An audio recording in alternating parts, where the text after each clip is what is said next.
You know on the beat every time, though. I would like to personally welcome you to Man Hour After Dark. Say that thing. While I bring you the host, Mike, Buck, and Cone. You know who coming to the sports talk than what you about to hear right here. I second that. Go. You know that it's us when we talking about sports. Giving you facts on the field to the court. Tune in, we need the support. 1 hour too short, then listen some more. On all your stations, not dropping no music. Stripes like Adidas, but Nike just do it. Down 4 in the 4th, we go for the win. Michael 2 seconds, we taking it in. Buck, Mike, and Combs, you know what's going on. Man, now we're After Dark, no LA, we the big spark. No 4th and inches won't cut you short. Got the best talking, it's all sports. Buzzing more than buzzer beaters. We coming live all through your speakers, go. And what is up, Man Hour Nation? Michael Buckasher here with the Man Hour. Head over to manhourradio.com and check out the merchandise page. The new Beastie merch, as you see right here. I got the alternate Beastie logo shirt on tonight. He got the little devils and the angels with the little chunky belly like Combs is all chunky. But Beastie merch is now live there at manhourradio.com, so guys, be sure to check it out. But tonight, actually for the rest of the week, guys, we will be giving away a Man Hour logo t-shirt. So use hashtag Team Buck, space, and a number of entries that you would like to enter. You have to have a minimum of 10 entry points to get entered into this week's raffle. Last week we gave away a tumbler, and the week before that we gave away a Beastie hoodie. So guys, we are giving away great prizes here from now until the first of the year, so be sure to tune in and check it out each and every week. How do you gain loyalty points, you might ask? Simply be active here at youtube.com/manhour. Comment, like, share this with the friends, and the automation gives you points. So you guys want to know how many points you have, exclamation point top, and it'll tell you exactly how many points you have. We do have a great show lined up tonight. It is Monday, so that does mean we have Kevo on tonight. The real bottom line with Kev is here in about 30 minutes here on the Man Hour, where we're going to talk a little bit of Zach Wilson in injury, some Jordans, Watson possibly to the Panthers. But first, guys, we have to talk about the team that has been breaking my heart all freaking season, and that is none other than the Kansas City Chiefs. As you guys know, the Kansas City Chiefs took a beat down on Sunday. I don't even want to iterate the score because it was that freaking bad. This was the lowest outpointing points per game in Kansas City Chiefs since 2012 against the Denver Broncos. And that 2012 Kansas City teams were bad. I mean, I think Trent Green was the quarterback. Thinking off the top of my head here, I have no idea, but they were a bad team. So lowest outpoint of points since 2012, and we always get to thinking of who is to blame when stuff like this happens. Who is to blame when you have Super Bowl expectations and you're not even going to make the playoffs? Who is to blame when you are not even going to get top 3 in your division? I mean, like right now, they're dead last in the division, if I'm not mistaken. The Raiders are first. The Raiders are first in the West. Come on, guys. That is absolutely mind-blowing right now. So I do got a bucket list of stats that I want to go over here, and it's just every time we talk about the Kansas City Chiefs, I get more freaking upset. And tonight is not going to be any different whatsoever. So if you guys know, on Sunday, Combs did a live reaction show, the Chiefs versus the Titans, the first half. And I jumped on there and I talked to him a little bit. A guy, I did not get to see the game live. I have the NFL replay, so I got to relive the pain and horror that was happening. But we had a conversation here. Is Patrick Mahomes healthy?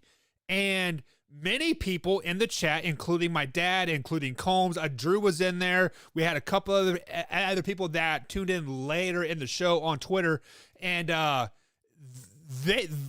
they all kind of agreed with me a little bit. Patrick Mahomes does not look healthy. So if you guys remember, flashback to last season AFC Championship game, he went down with that turf toe injury. Well, he didn't go down. I mean, he played through it, and he was struggling, right? And obviously in the Super Bowl, he was very, very struggling with that turf toe.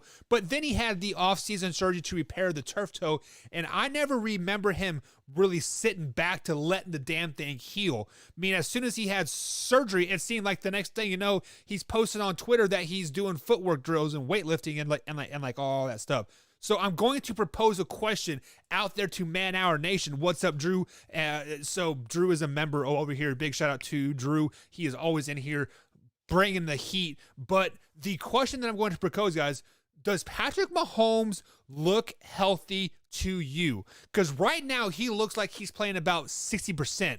And the worse he plays, the less his confidence goes down and more that injury kind of starts to rise a little bit. So I see all the people out there right now, oh, you're making excuses for him. You're making no, my eyes are telling me that something is not right. My eyes are telling me that he is not 100%, whether that's the head game, whether that is the foot injury, whether that's the coaching or the rest of the NFL catching up to their quote offense, right? Something is not right in Kansas City. And I think Patrick Mahomes is not healthy.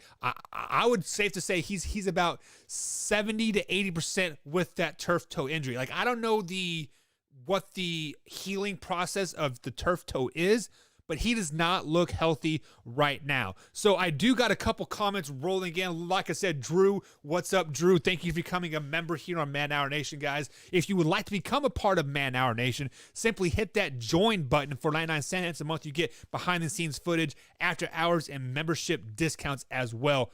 Guys, which the after hours and behind the scenes footage will start back up next week. Combs is sick tonight. Tori will be back on air, so it won't be solely on me 100%. Alpha Rod, so big shout out to Alpha Rob here. I mean, you have kind of made our video go viral here in the last week or so, Alpha, or as Beta Rob, as Mr. Soup Boss likes to call you. I will refer to you as your real name, Alpha Rob. Alpha Rob says he's healthy. The difference is last year your defense was dropping NITs. This year is not. So it's funny that you bring that up there, Alpha Rod, just because I do have the stats on here, and he does have 11 turnovers so far this season, 9 of which are interceptions. So when you say last year the defenders were dropping the interceptions, last year Patrick Mahomes was playing with a lot more confidence as well. We did not see him falling into the dirt and throw the ball 15 up in the air and then fall into a defense of Lyman's hands. What's the old saying here? When it rains, it pours, right? And right now it is definitely pouring on Patrick Mahomes 100%. Now to really hammer it home of what's your second what you're saying, you are 100% correct. There were last year when basically the players that were playing against Patrick Mahomes just could not catch a cold. They could not catch COVID in a crowded arena with 100,000 people in there, and 90% of them have COVID, right? I mean, for whatever reason, the ball was bouncing right last year for Kansas City Chiefs and the previous years. This year, Alpha Rob, you are exactly right. The ball is not bouncing their way per se. It is bouncing the Chicago or the Cleveland Browns way. It's bouncing the Detroit Lions way. I mean, you can say it's a curse. It's the Super Bowl hangover. They're just not playing well, and it's showing right now. Damon says, okay, I'm back on second shift. Okay, big shout out to you, Damon, for joining us, man. Second shift it takes a special person to work second shift, Damon, and I can't do it. I tried it when I was in college, and the only reason why I did it for so long in college, because we can get hammered ass drunk after work and still come to work the next day and not be hung over.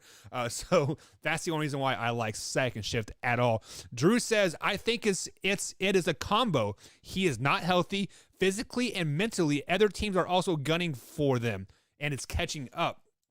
So Drew, let me repeat that so I can really comprehend of what's being said here. You're saying that you think he is physically not healthy and mentally not healthy. So it is funny that you say that, because all of the sideline antics that are happening, Twitter, his brother's TikTok, Travis Kelce's fiance's sideline banters, right?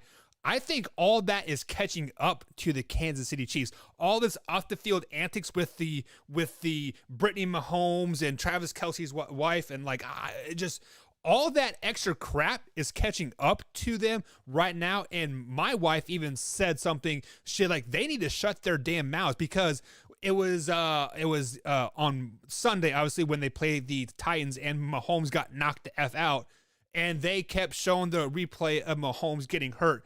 Travis Kelce's fiance and Brittany, which is Mahomes' wife or fiance, I don't know, but baby mama, how about that? They kept replaying the injury, and they were tweeting, it should be illegal to show this, yada, yada, yada. They show every other NFL player getting hurt time and time again, like unless it's a horrific injury like Dax, then they're like, let's not show that anymore. But it's a big deal, You are the GOAT, right? Which we said pump the brakes a little bit, but Patrick Mahomes is the GOAT, and people, you want to see your GOAT, so you want to make sure he is not dead, right? And so mentally, his sideline antics, all that sideline crap that is happening, that is definitely taking a toll on Patrick Mahomes mentally 100%. Physically, he's definitely not there either. But then you said other teams are also gunning for them, and it's catching up. Yeah, it is hard to always play with the bullseye on your back game after game after game. It is like what they went to 3 AFC championship games, right? Or no, yeah, 3 AFC championship games. So they have been the best team in the AFC for 3 straight years. And so every time you play a team, especially in the AAFC, you are going to get their best shot. No matter what. Time and time again, you are going to get their best shot. And with that being said, it's grueling. It's a battle of nutrition or fruition or whatever the proper term is. Either way, it sucks. And Kansas City Chiefs, they're getting mentally beat down, physically beat down, and they need to Andy Reid needs to put out the no contact rule with wives and girlfriends and other houses, right? Like, it's football. Cut off social media. Football. That's it. Maybe they will win a game. Drew comes out and says, I did second shift for approximately 8 years. Prop to you, Damon. Yeah, second shift sucks. I'm not even going to front. Alpha Rob comes out and says, plus other teams are getting better and the Chiefs hit their peak already. How did the Chiefs already hit their peak? Because they went to 3 straight AFC championship games, back-to-back Super Bowls. Now, I do agree with you, Alpha Rob, that other teams are getting better. Especially in the AFC tight. The Titans, we saw the Titans, we had a poll going, let me check, last week. Yeah. If the Titans were the best team in the AFC, many of you said no. So kind of what people say now, the Titans are better. The Bills are arguably the best team in the AFC right now. You had the Chargers, like you had the Raiders. Hell, the Chiefs are not even third best in they are third best in their division right now, which is absolutely mind-boggling to me, behind the Raiders and behind the Chargers. Hell, right now, I would put the New England Patriots over the Kansas City Chiefs. The way the Patriots flexed on the Jets last week, and just the way they keep getting better and better and better. They're doing good things. Damon says YouTube ain't working for me. I'm not for sure what to tell you there, Damon. It seems to be working with some other people, but come back over. Maybe you just need to refresh, and you can definitely win some merch. Hashtag Team Buck. The giveaway is live right now. Let me make sure I got that happening going on right now. Let me go ahead and close the entries and resume entries, and bada bing, bada boom. Hashtag Team Buck, space number of entries that you would like to give away. Minimum of 10. We were giving away a Man Hour logo t-shirt. Hoffy, what's up, Hoffy? He says Pats ended their record. Pats end up record with the better than Chiefs. So that is a great question, Hoffy. So Hoffy is our baseball lackey. Obviously he's a huge Pats fan, but he asked, will the New England Patriots end up with the better record than the Kansas City Chiefs? I have not looked deep into the New England Patriots schedule, but let's go ahead and pull it up right now. I can tell you right now that the Chiefs are going to probably finish 10-7, 9-8. So they're they're definitely like that 500 range, if 500 was a number still. But I still feel they'll get 10 wins here. But right now the Patriots are sitting at 3-4, looking good. They play the Chargers next. That's probably a loss. They play the Panthers, win. Browns loss. So then they have the Falcons, Titans, Bills, Colts, Bills, Jaguars, Dolphins. So roughly, quickly off the top of my head, I think they'll beat the Panthers. They will beat the Browns because the Browns are a very struggling team here right now, and it sucks. They'll beat the Falcons. I think they'll lose to the Titans. The Titans is at home. Give me the Titans. So there's 4. They'll lose to the Bills. They'll lose to the Colts. They'll lose to the Bills again. They'll beat the Jaguars. They'll beat the Dolphins. So I have them 6 more wins. So that'll give them 9-7 on the season. And I do have the Kansas City Chiefs still going 10-7 on the season. So, Hoffy, to answer your question, no, the New England Patriots will not have a better record than the Kansas City Chiefs by the end of the season. But I do have the Chiefs going 10-7, Patriots 9-7. But it would not surprise me if both of them did make the playoffs. The AFC used to be very, very loaded from like 1 to like 12. This year, there seems to be some cracks in the foundation a little bit. I could be thinking too much into it, but only time will tell. But the Patriots are better than the Kansas City Chiefs as a team right now, but they will not finish better than the Kansas City Chiefs record-wise. So take that as you will. So next up here, guys, I still have to talk more about the Kansas City Chiefs.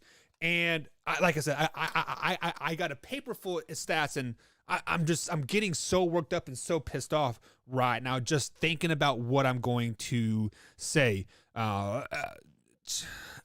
Alpha Rob, we will get to that comment here in a little bit, but let me finish my talk with the Kansas City Chiefs here. So when we are talking about the Kansas City Chiefs, everybody is pointing the finger, looking for somebody to blame, and rightfully so, Patrick Mahomes should shoulder a lot of the blame, right? He does have 2,000 yards. He has 2,093 passing yards on the season. He has 11 total turnovers, 18 touchdowns, 9 interceptions. He's been sacked 14 times.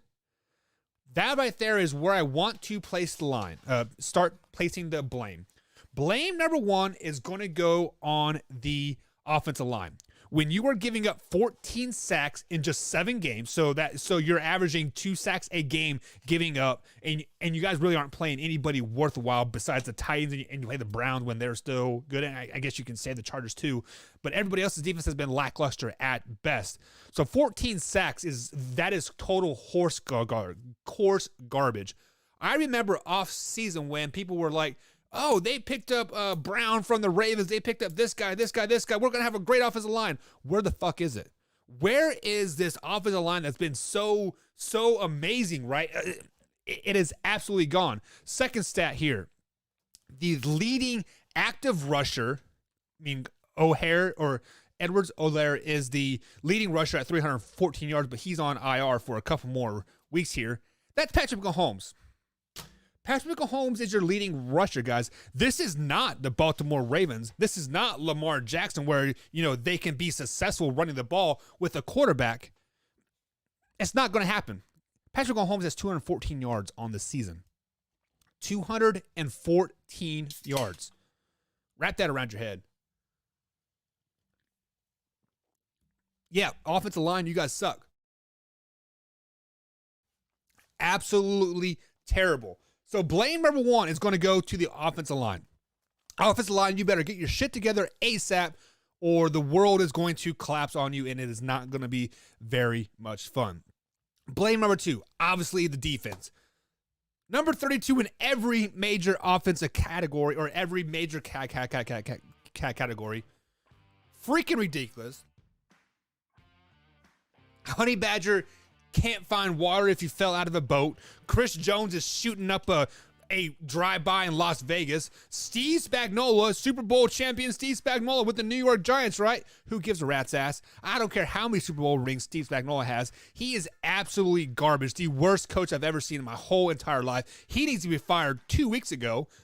So this defense is 32nd in total defense, 29th in points allowed, 31st in yards given up. Guys, there are 32 teams in the NFL. When you ranked 32nd, 5 out of 7 major categories, something is freaking wrong. You guys are absolutely garbage, absolutely ridiculous. Problem number 3 with the Kansas City Chiefs. Brittany Mahomes and Patrick Mahomes' mommy.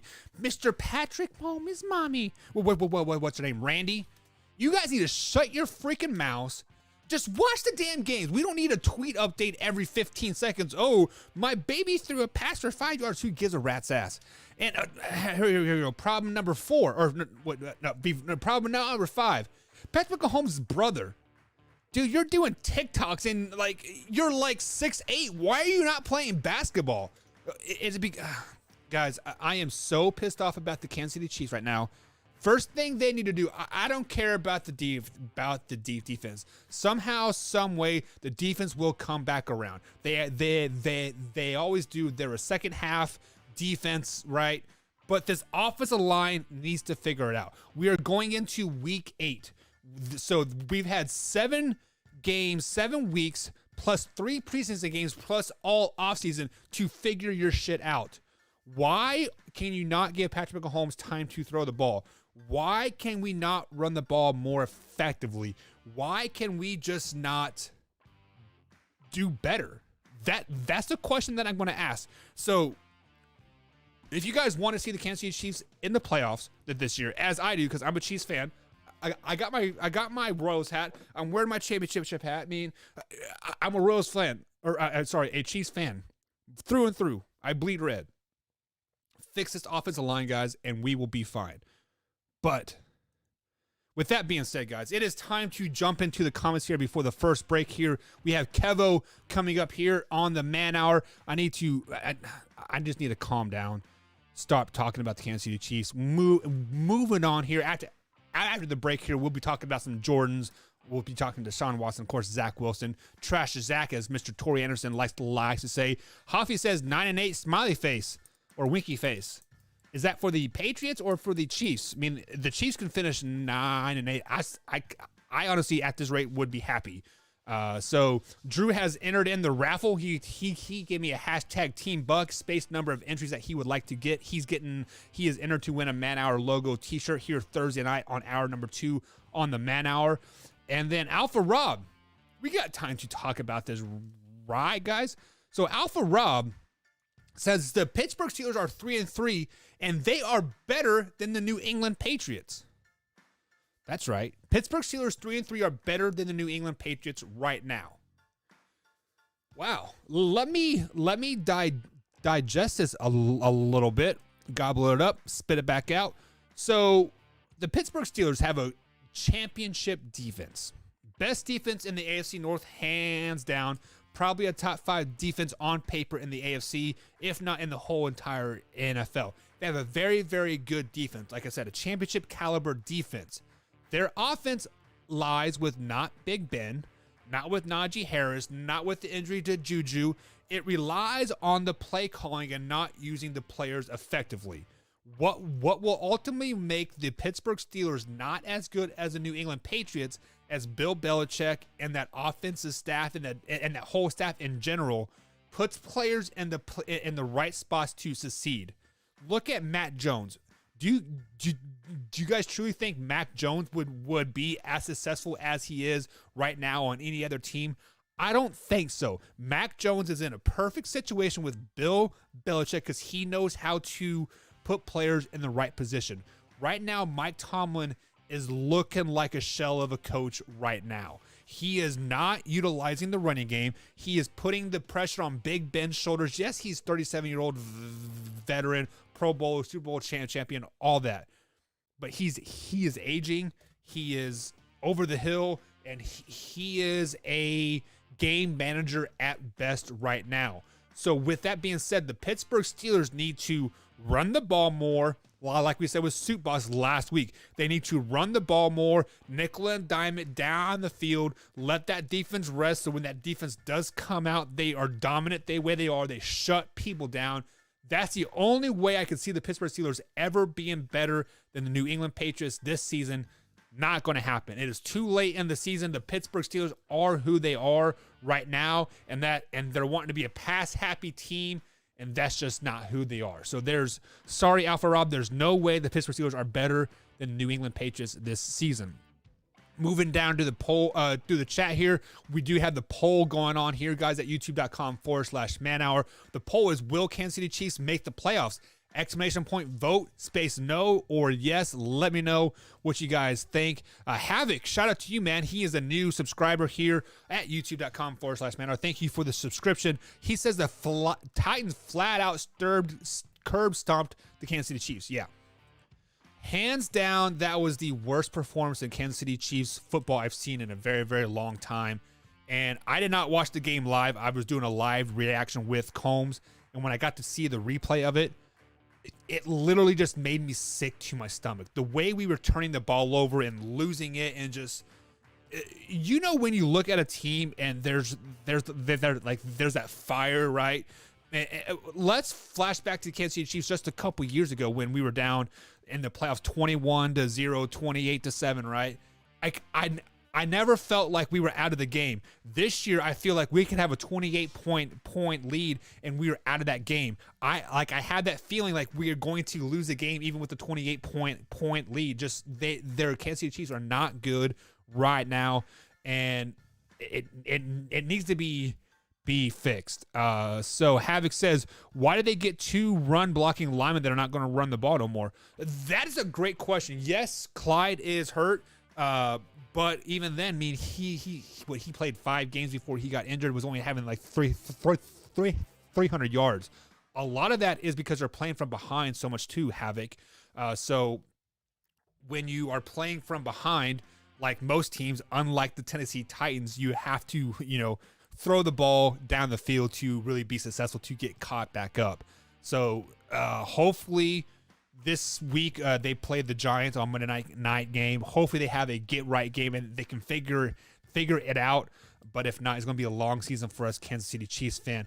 Alpha Rob says Kansas City's schedule is very tough. They have L.A., which is the Chargers, Raiders, Packers, Dallas, and Cincy, all going to be hard to get them into the playoffs. Yeah, so the next 4 games moving forward, they had the Giants, Packers, Raiders, and the Cowboys, right? So, I mean, Monday, I don't like to say must win too much for Kansas City Chiefs, but like this is a must win week 8 game for them moving forward. So, Alpha Rob, you are exactly right on that. So, scrolling down to the chat here for a couple more before I head to our first break here. Alpha Rob comes back and says, would you have confidence in Steelers D stopping Jones or Pat's defense stopping Big Ben, even though he is old? So that is a great question, Rob. So let me rephrase it a little bit here. He says, if the Pittsburgh Steelers and the New England Patriots were to play right now, would you have more confidence in the Steelers defense stopping the Patriots offense, or the Patriots offense stopping the Pittsburgh, or vice versa, right? I would have more confidence in the New England Patriots because Bill Belichick and that coaching staff will have a scheme to make Pittsburgh Steelers one-dimensional. And how do you beat the Pittsburgh Steelers? Make them throw the ball down the field. We've seen it. When they throw the ball 60-plus times in a game, they're losing that game. Their couple wins on the season, Najee Harris has rushed for over 100 yards. So that's how the Steelers will win. If they were to play the Patriots, they need to be a well-balanced, oiled machine, run the ball 25-plus times with a lot of short passes, with a couple mix-in deep passes to Chase Claypool.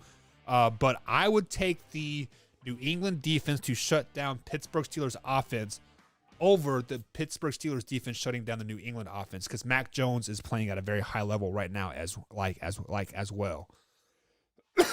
All right, guys, so we are up against the first break. I will answer more of those comments here right after the break. So, guys, sit back, relax, and enjoy it, and we'll be right back here on the Man Hour.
Hour Nation brought to you by Brooks Roofing and Siding. Contact them at 812-868-7663 or online at brooksroofingin.com.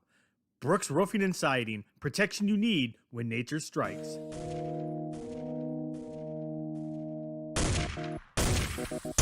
And welcome back to the Man Hour, guys. Mako Buckeyes here with the Man Hour. Head over to manhourradio.com and check out the new merch that has just dropped this week. The Beastie merch is live. Well, it dropped last week, but Beastie merch is live. We have the hoodies, we have the t-shirts, we have the hats, we have the joggers, we have the backpacks. I got my Man Hour logo backpack right here. This fits my laptop perfect. I absolutely love it, guys. Head over to manhourradio.com and check out all the new merch. Very, very affordable merch here, guys. And definitely it helps us show, so I can quote, get out of my closet, right?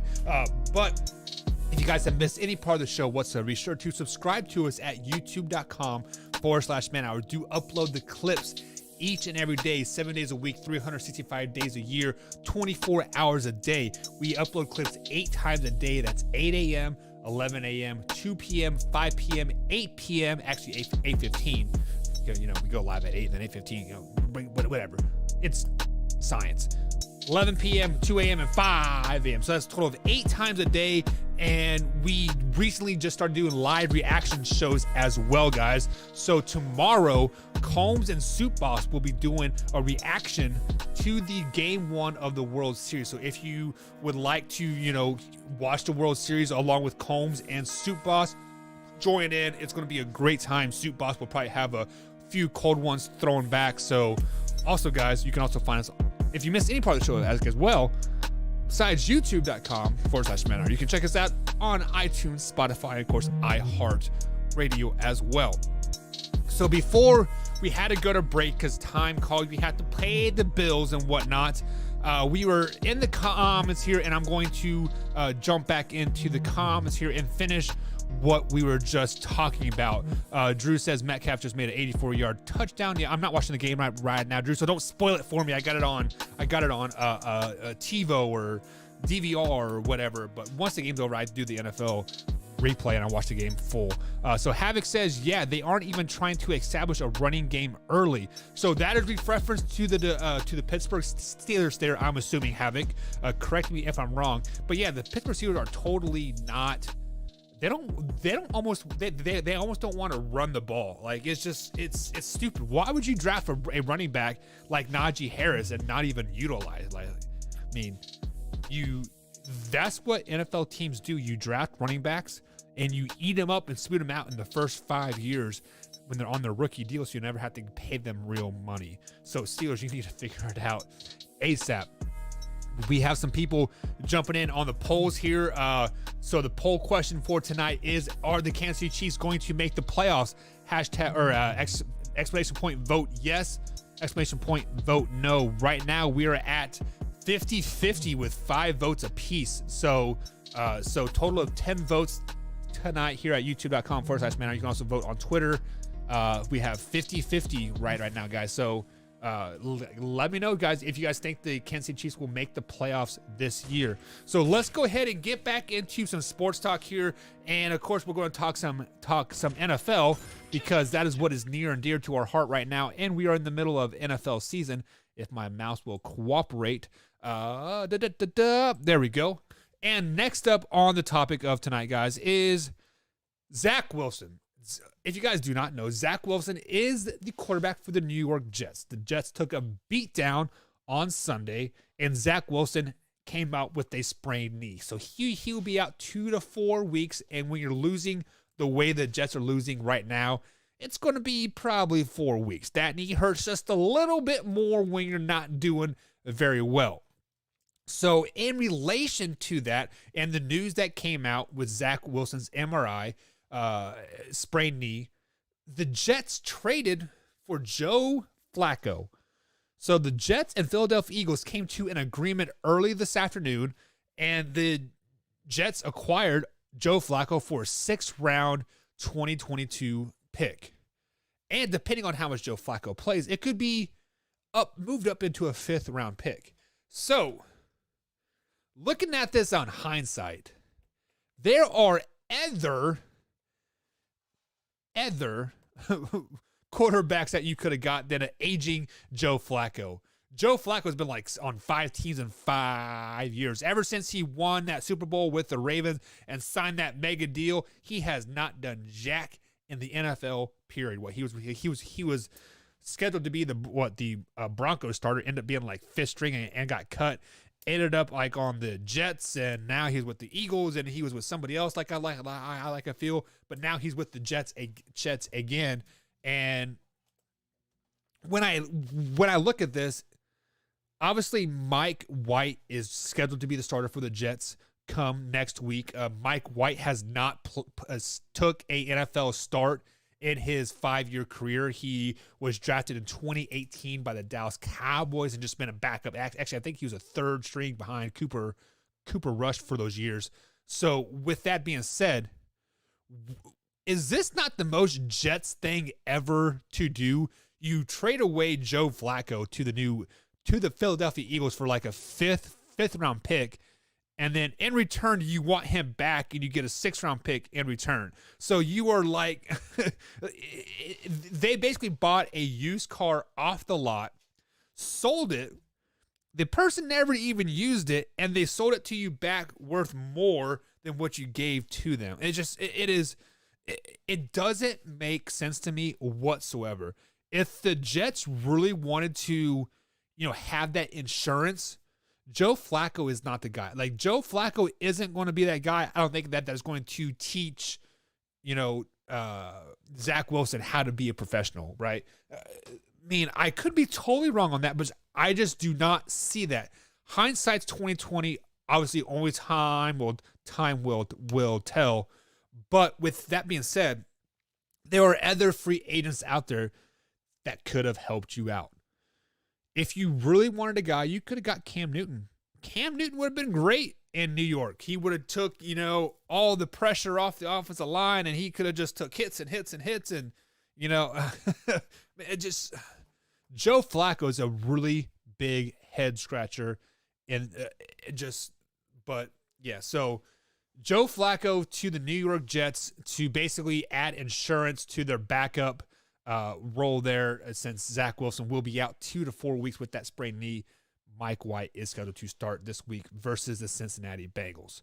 So if you guys got any comments on that, let me know. Like, do you think Joe Flacco to New York is a smart move for New York? Yes, I know it's just a six round pick, and he's a former Super Bowl MVP, 36 years old. It doesn't make sense to me.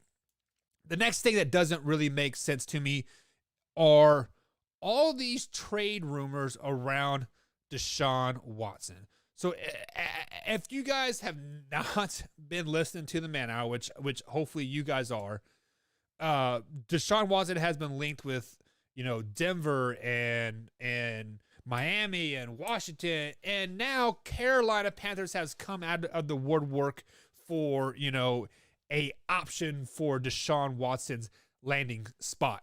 So flashback about 4 weeks ago, I uploaded a clip here on youtube.com/Man Hour. Actually, I forgot to upload it, so I recently uploaded it as a clip that did not age well.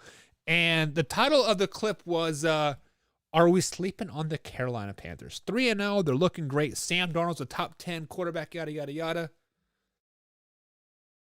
Now, all of a sudden, Deshaun Watson's coming to town. What? Like, are we not the most over anxious people ever? Like,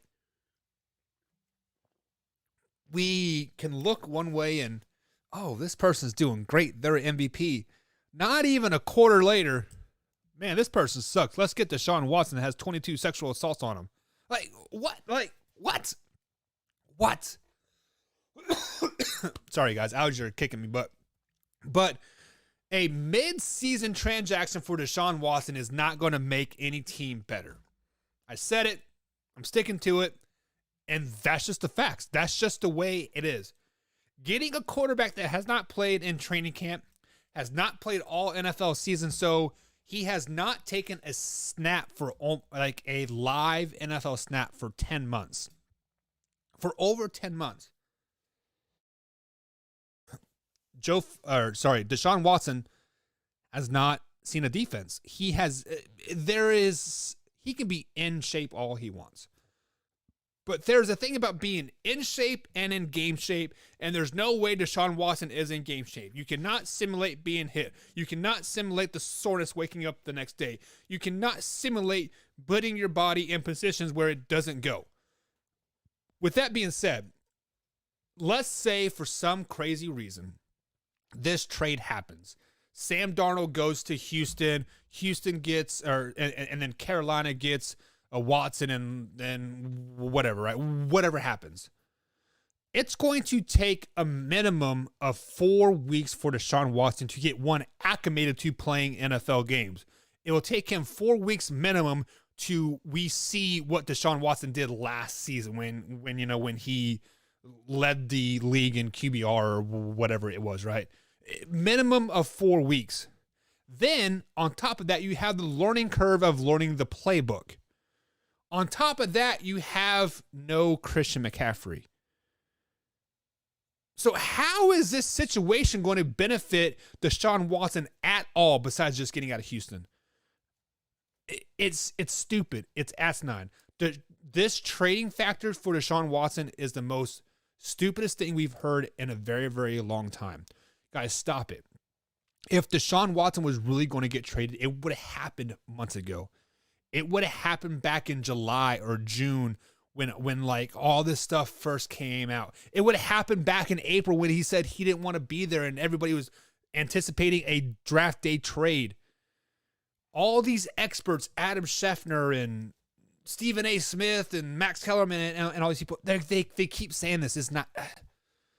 I don't think it's going to happen. Only time will tell. Trade deadline is November 2nd, 6 days away. Only time will tell. Is it going to happen? No. It's not going to happen. We'll be right back, guys. Is going to go out to all these. I use this term very, very loosely. Air quotes. Let's go ahead and get that up. Air quotes. NFL experts, right? Many of these NFL experts say that all these NFL trades are going to happen. Michael Gallup to this team, he can help him do this, this, and this, and this. Guys, stop it. Stephen A. Smith, stop it. You are out of your mind, my man. Stephen A. Smith, you are the worst NFL analyst I've ever seen in my life. There's a reason why Max Kellerman left First Take, because you suck. You suck at life. You are terrible. But I digress on that. I don't want to attack you as a person because I'm sure you're a great guy off of the air. You're just a dick boss and don't know shit about NFL, and you always dog the Cowboys because you're clickbait rating, right? I get it. Whatever. But stop with all this trade talk. Michael Gallup and Tua and Heineke and this person can help this person on this team. How many midseason trades do we see in the NFL? How many trades do we see in the NFL? Midseason trades. Very, very few, my friend. A few and far between, they say. Now, when you get cut by a team and another team picks you up, that is not a trade, my man. That is saying, hey, this person can help me. It's usually on the defensive side of the ball. Why? Because defense, you can play about 5 defenses. You can play cover 2, you can play cover 3, you can play man, you can play whatever, right? Offenses are totally different part of the game. You got the West Coast offense, you got the East Coast offense, you got the South Central offense, you got the Lamar Jackson offense, you got the RPO, you got interception offense that Jameis Winston runs, and then you have who knows what you want to call Patrick Mahomes' offense. There are 32 different offenses in the NFL. So when you talk about Michael Gallup, a wide receiver, because his contract is up at the end of the year, he could fit great in Baltimore because they need a number 1 receiver, and Michael Gallup's the number 1 receiver on every NFL team besides 3. Stop it. That's not going to happen. Mid-season offensive trades in the NFL do not happen. If they do, it is something like an offensive lineman. It is a backup quarterback. It is a quarterback that got cut, Jacob Easton, or released, I should say, and then picked up by a different team because they have an injury happening. You are not going to see a significant player on any NFL team get traded mid-season. So all you NFL experts, stop it. Stop it with all this mid-season trade talk. It's dumb. Tired of it. A little bit. But is Winston still a top 10 quarterback in your eyes? Yeah, he's still got the capability to be a top 10 quarterback. Is he a top 10 quarterback right now? I'd venture to almost say yes. I mean, you look at what this guy has done in the 5 games now that they've played, okay, and what he's done is only in 5 games so for 12 touchdowns and only thrown 3 interceptions. He's only thrown for 892 yards though. That's where I've got room to pause, but I think that's a system thing. They haven't allowed him to open it up. But the 12 touchdowns and 3 interceptions, there's nothing wrong with it. He's making good reads. Now they're keeping him short. They're not letting him air it out. So that might be helping that along a little bit. And that might be the recipe to success. But they've got to allow him to be him. They've got to roll him out more. They've got to allow him to air it out a little bit. And I think he'll be fine. Well, do you really want him to allow him to be him more per se? And then, well, like I use air quotes there, because the Saints are second in the South right now at a 3-2. They're obviously winning games poorly doing what they're doing. So why maybe make Winston a turnover machine? Because let's take the record as being second in the division. Right? You lose 26-7 to the team leading. You lose 26-7 because they've got a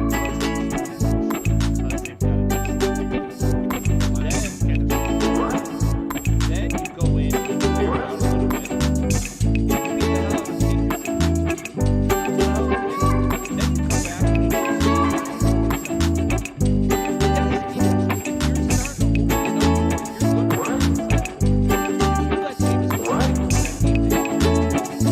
and now instead of 3-2, you're sitting at 4-1.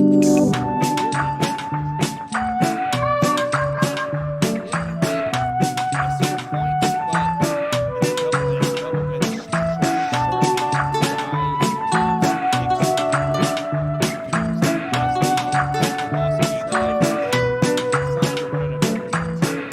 With what you're doing, I mean, you're running a very beatable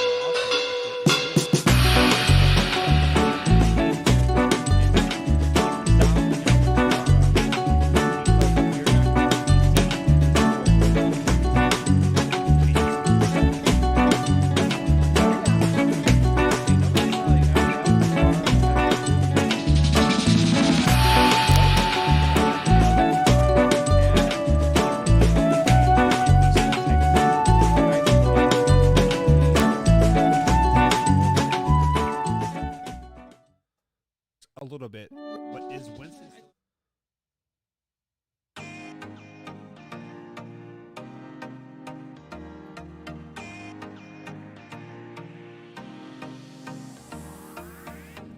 And welcome back to the Man Hour, guys. Michael Buckcoster here tonight. You can follow me on Twitter at manhour_buck, and you can also head over to manhourradio.com and check out the new Beastie merchandise that dropped last week. Also tonight here on the Man Hour, we will be giving away a Man Hour logo t-shirt. So give me a hashtag Team Buck, space, and the number of raffles that you would like to give to enter to get into that raffle. We will be giving away that Thursday on hour number 2 here on the Man Hour at youtube.com/Man Hour. So guys, as promised, we do have a great guest for you lined up on his weekly Monday segment, Mr. Kevo himself at the Real Kev_0 on the Real Twitter machine. What's going on, man? What's going on, boss? It's good to be back. Good to be back. Yeah, man. We're always excited to have you, just because we have true conversations about anything, and it seems like nothing is off limits here. And I want to basically talk to you a little bit about something that I saw earlier when I was prepping for the show. But before we get into that, tell the people where they can find your show and what it is all about. Yeah. So, for those of you who, I don't know how many people you stream to, like how many people are watching on a daily basis, but to the however many people that is, the Bottom Line Podcast, right? We're talking about more than just the basics of sports, who's, big games and results. We're talking about kind of we're kind of diving a little bit deeper into what sports is all about, kind of what runs sports behind the scenes, and the things that matter and how it affect our day-to-day and our culture. So, how the people we vote for, right, have an effect on the sports we play. You can find it wherever you get your podcasts, guys. Apple Podcasts, Spotify, the whole spiel. Giving it a million times. It's up there. The Bottom Line Podcast at the real Kev _0, like you mentioned in that great introduction. Yeah, so if you guys haven't already, please go look for The Real Bottom Line with Kev on Spotify. Hit that download button and give him a ranking as well. Those rankings help us, guys, more than you'll ever know. So just be honest. I mean, just don't go there and spam 5 stars, as we all like 5 stars, but just be honest, be like, hey, Southern Buck just rambles all the time, and he is a Lamar Jackson hater, so 2 stars for you. So yes, Joe, I am referring to you on that ranking that you gave to me last week. So big shout out to you for giving me a ranking. But Kev, like I said earlier, I was basically when I'm in my troll mode, right? I mean, I control with the best of them. And when I saw this story, I thought it was a complete troll story, because we've seen stories on Twitter by the Stony weed head guy, right, that breaks all these trades and whatnot, which gets everybody every time, right? But this story, a pair of vintage Jordans just sold for $1.47 million. That's $1,400,070. What in the world? So this is your first time hearing this. So this is your raw reaction of this. Would you pay $1 million for a pair of Jordans? Oh, absolutely not. And on top of that, it's not even a new pair of Jordans. It's a pair of Jordans that have been worn, that are old, that smell like. I don't understand. I've never understood. So I've never been a sneakerhead, and I've never understood that love for people who are standing outside at 3 a.m. for the new pair of sneakers, or the Yeezys or the foam posits, like that stuff. I've just never really understood the value in hoarding sneakers that you're not gonna wear. Right. I'm a big man of functionality. I don't buy anything that I'm not gonna use. I don't buy things for. I take that back. There's one thing I bought with a signature from an NFL player that I'm not going to use, obviously, but for the most part, I'm not collecting shoes. And when you buy a pair of shoes for $1.47 million, I don't expect you to wear them. Then when you find out it's Michael Jordan's, I mean, I understand it's his shoes from his first game or whatever it was. I get that. I get all of that. But at the same time, I don't get that, because again, $1.47 million to say you have Michael Jordan shoes from his freshman year just doesn't make sense to me. Yeah, I feel like I could use a hell of a lot more. 1.47 million, I could make my wife really, really happy. I could buy her, a vacuum so she can go vacuum the floor. I could buy her a mop so she can actually do. No, I'm totally kidding on that. That was all jokes, guys. Sorry, honey. I'm totally kidding. But just like you, I am not a sneaker guy. Guys, I'm wearing house slippers right now. I don't these are $5 Walmart house slippers that I literally wear everywhere. It just that is just the way it is. So I can never wrap my head around spending $100 on a pair of shoes. Now I do have a pair of $85 Adidas shoes, right, that I do wear on Friday nights only, because those are my football shoes, right? Those are my coaching shoes. So when you strap up your pads, I'm strapping up my shoes for game night, right? So that's the only time when I've splurged on a pair of shoes. But man, $1.47 million for a pair of used shoes that stank, that are from the 80s and 1984. Yeah, and they're not even Jordans. Yeah. That's the part that like, they're Nike Air Yeah. ships. Like they're not even great shoes. Um, and it's just like you mentioned, there's a lot of things you could do with $1.4 million. Did you know that the previous um like high for Jordan shoes was when he wore his Air Jordan 12s from his flu game? Those sold for 104,000. Wow. So like I don't know how you got from 104,000 from the flu game to 1.47 million from his freshman year at North Carolina. I don't understand how you got there. Did he even play that game? Wouldn't that be funny? Like if he just sat the bench and like got in like some like rump up Yeah, duty. so I think those were the shoes he wore all season. No. I think. Okay. I mean, obviously, I don't really know, but nevertheless, like again, just back to, I mean, what could I do with $1.47 million other than hold a pair of shoes to say, oh, I like you got to think, okay, well, he's gonna try to resell them at some point, Right.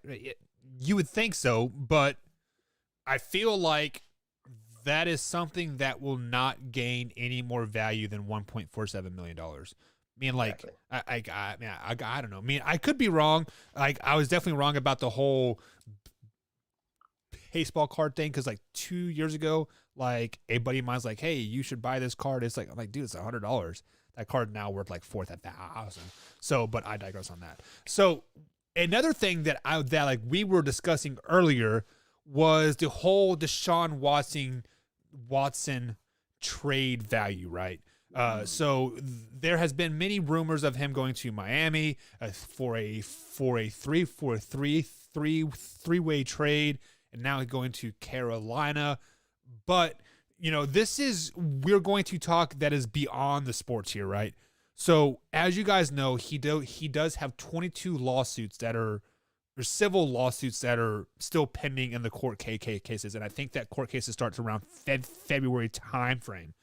So, Kev, let's say you are a general manager for any team. Who is your team? I'm a Cowboys fan. Okay, so you are a general manager for the Dallas Cowboys. Dak Prescott wants out. He says, I am not playing another snap until you trade me to Houston. Would you take Deshaun Watson on your team right now with all the baggage that is lingering? It would depend, right? Because you've got that scenario in Green Bay with Aaron Rodgers, but Aaron Rodgers is not about to get traded for Deshaun Watson. How's the season look and how's the record? Let's say it wasn't Dak Prescott. Let's say I didn't have a quarterback. Let's say I felt that we were a quarterback away, a la Denver. Then it's like, hey, do you think that you would go for Deshaun Watson? And here's my thing, and this is just the thing about the NFL. Punishments never last forever, right? Deshaun Watson is not going to, no matter whatever punishment is handed down to him, Deshaun Watson's not going to be banned forever. It's just not going to happen. We've got, the domestic violence stuff with Ray Rice, and they came back. These people came back. So it's not like, Tyreek Hill, you can either go as far with Adrian Peterson and his child.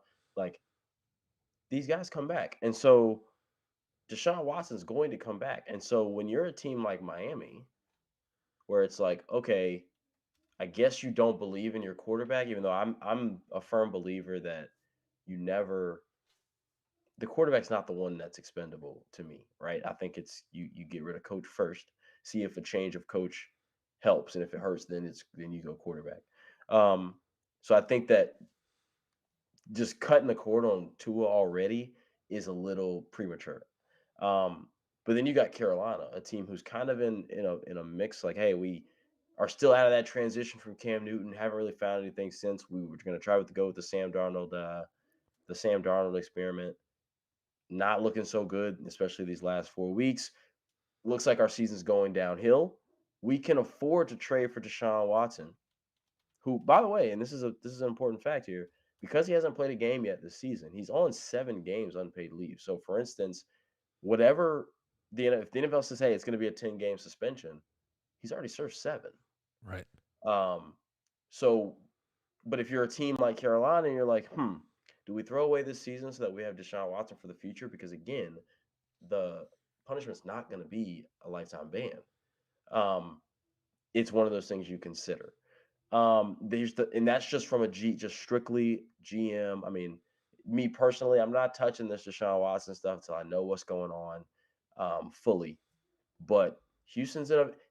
Are you familiar with the Ben Simmons situation in Philly? Vaguely. I don't follow NBA as much as I should, but I do know ever since he started dating Kendall Jenner or whatever her name is, Yeah. he does not like to play defense. He is all offense, right? That's why he got kicked out of practice. No. So I'm he's kidding. Yeah. he. It's funny actually because Devin Booker's with Kendall Jenner now. But anyway, that's not why I went to bring that up. So basically, the Sixers. And this is just a quick before we jump right back to it. The 76ers basically were like, after last year's playoffs, kind of really down on him. He said, "Well, if that's the case, then I want to trade." Right. Right. Well, Philly is like, "Well, we feel he's worth an all-star caliber player and 3 first-round picks and a role player." And people are like, "No, you're not getting that much for a player who wants to be traded."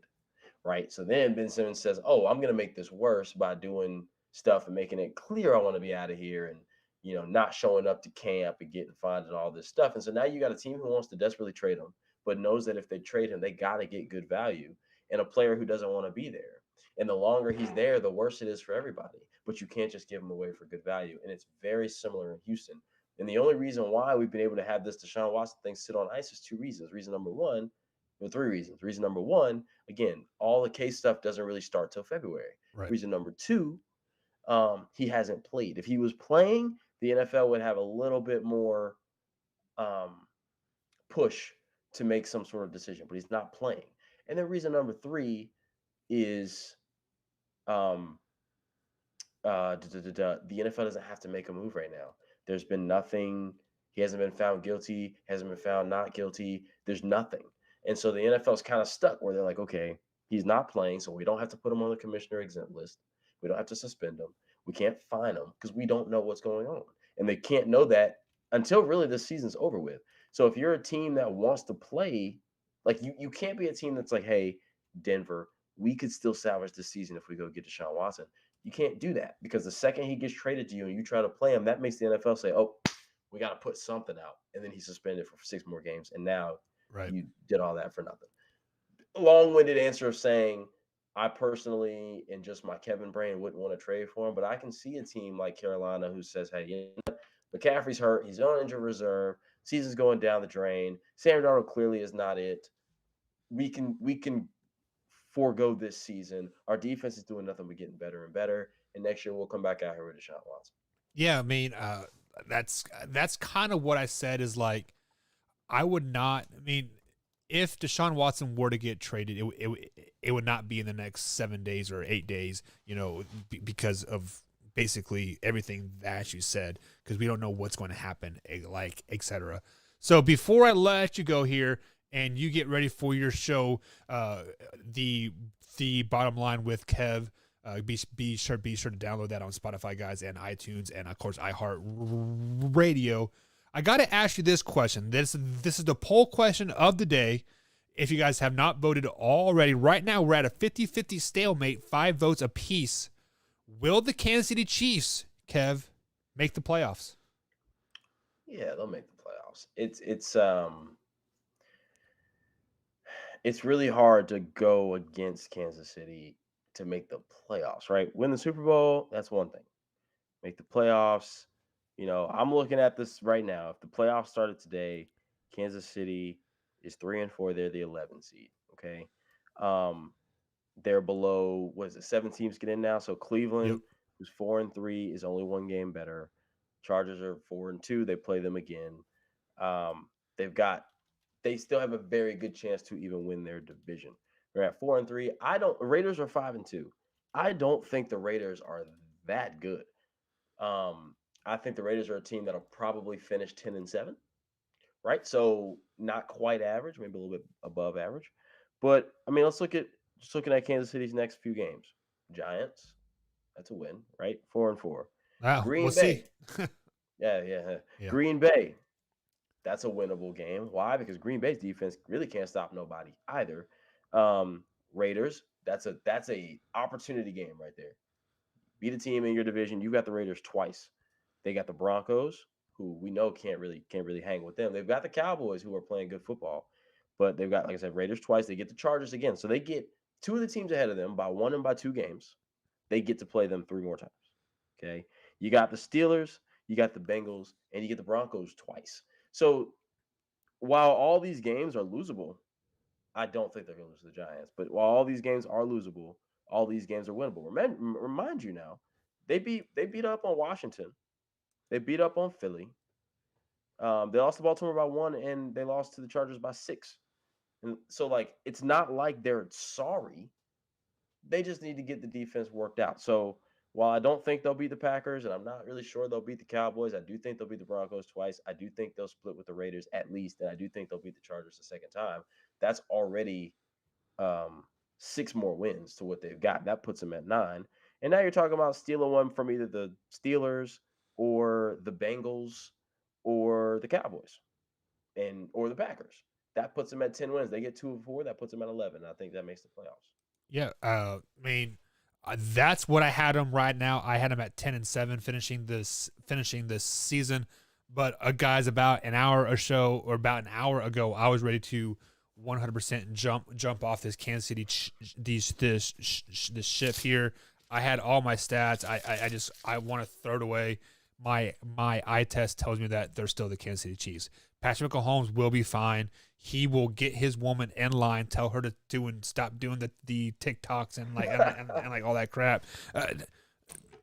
Me as a Kansas City Chiefs fan, Kev, I appreciate your kind words of saying, there are 10 wins still out there. But man, honestly, it's obviously we know it's the turnovers, right? Him and Lamar Jackson have fumbling issues because they like to run with the ball in one hand. Yep. And when you have those helmets on, you can't really see behind you.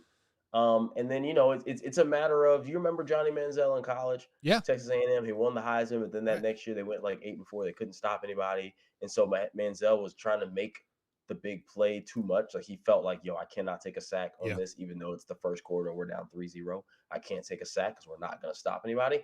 That is where I feel like Mahomes is at right now, checking it down. They don't want to run the football. I don't think their scheme is built for it because they just don't. Right. And so checking it down over too high safety, you can still pass on too high safety. I don't know why they don't. Like, they still want to throw deep and hit their crossers because they've got all this speed. But it's like, man, this should be the Kelsey show. You got Josh Gordon to work the middle of the field. That should be who's eating right now. Yeah. But instead, they want to do their own thing. I do think Mahomes he's got happy feet. He wants to get out of the pocket a little bit too quick. He can probably stand there, let play develop a little bit. But I think they'll be fine. None of the problems that we see with the Chiefs offensively are not fixable. Right. Defensively, they may just not have the personnel. But offensively, their problems are fixable. I think that they will fix them. I have to give them the benefit of the doubt. 2-time AFC champions. I got to give them the benefit of the doubt. And so I think they'll be okay. Well, and on the bright side, just like you said earlier, the first thing that you would do is fire a coach to see if culture will change there. Maybe they'll fire Steve Spagnuolo. I can only hope as a Chiefs fan, right? Yeah, he's got to go. He's out of here. He's out of there. All right, Kev. As always, thank you, man, for joining us here on Monday with the Real Bottom Line with Kev. But before we let you go, man, tell people where they can find you one more time. Once more time, Apple Podcasts, iHeartRadio, Spotify, Stitcher, all the platforms. The Bottom Line Podcast, rate, review. Give me 5 stars. I know that you said you don't beg for the 5 stars. To be honest, you can lie if you want to lie to help my feelings. I appreciate that. Give me the 5 stars. Great episode on there from last week's interview with Brenda Tracy. So make sure you guys check that out. Yeah, that's it.